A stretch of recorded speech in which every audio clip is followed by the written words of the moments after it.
वज़न बढ़ने की परेशानी कहीं आपको मानसिक रूप से बीमार तो नहीं कर रही है? ये आप कैसे समझेंगे?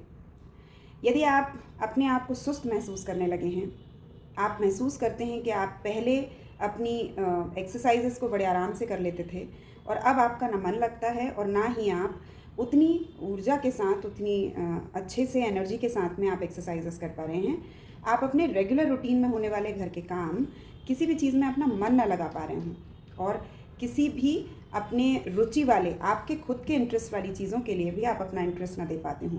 बार बार ड्राउज़ी फीलिंग आना, नींद ना होना। यदि आप रात भर बहुत अच्छी नींद के साथ सोते भी हैं, तो भी आप सुबह जब उठते हैं तो अपने आप को थका हुआ सा महसूस करते हैं। यदि इस तरीके की कोई भी परेशानी हो रही है, तो आपको बहुत ज़्यादा ज़रूरी है सावधानी बरतना।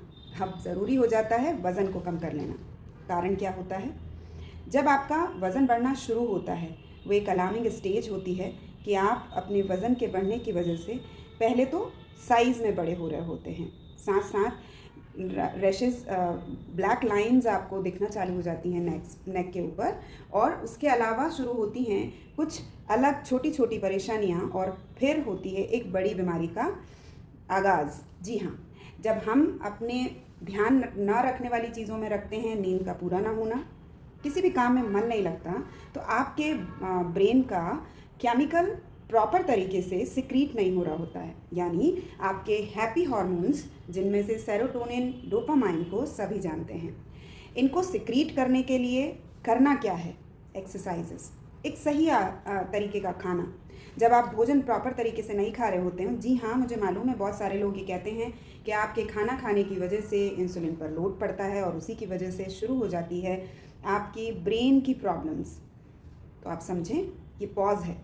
यदि आप excess intake of sugar, excess intake of carbs लेते हैं और एक्सेस इंटेक ऑफ फैट लेते हैं, जो कि हम आउटसाइडेड फूड के अंदर देखते हैं, कोल्ड ड्रिंक के अंदर देखते हैं, या घर में बने हुए फूड में उस तरीके की मात्रा को एक्सेस अमाउंट में प्रिपेयर कर रहे होते हैं, तभी आपको समझ में आता है कि आपका कैलोरी का इंटेक बढ़ रहा है, जो कि कम करना ज़रूरी है।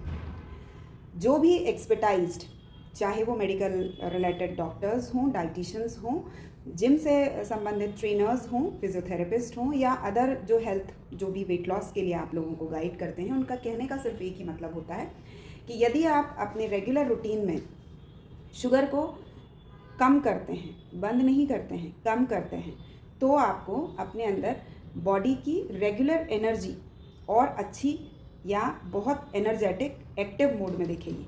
लेकिन यहीं यदि आप शुगर का इंटेक ज़्यादा बढ़ाते हैं, तो ये आपको सुस्त, आलसी और दूसरी बीमारियों के लिए बिगाड़ने का काम करता है, या उस तरीके की बीमारियों को आमंत्रण देने का काम करता है।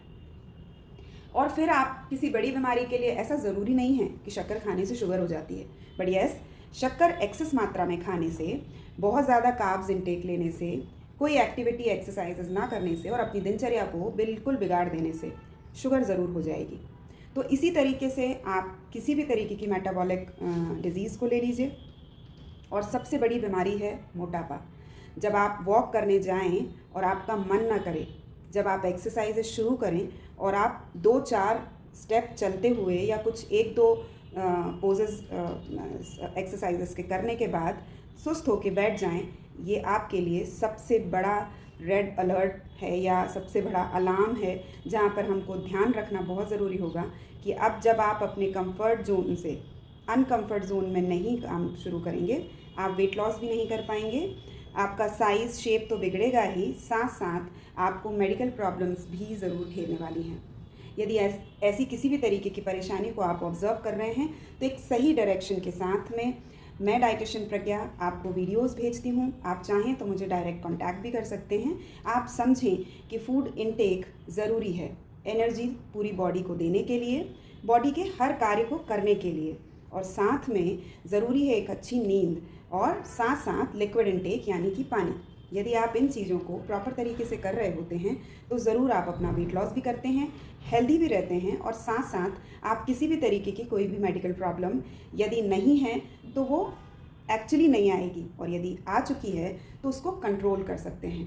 तो प्लीज़ अपने इस लाइफस्टाइल को मॉडिफाई कीजिए, ध्यान रखिए, और एक सही डायरेक्शन में अपने पूरे रूटीन को, अपने डे को सुचारू रूप से चलने दीजिए। मैं डाइटिशियन प्रज्ञा आपको एक नए वीडियो के साथ फिर मिलूँगी। Stay healthy and bye bye.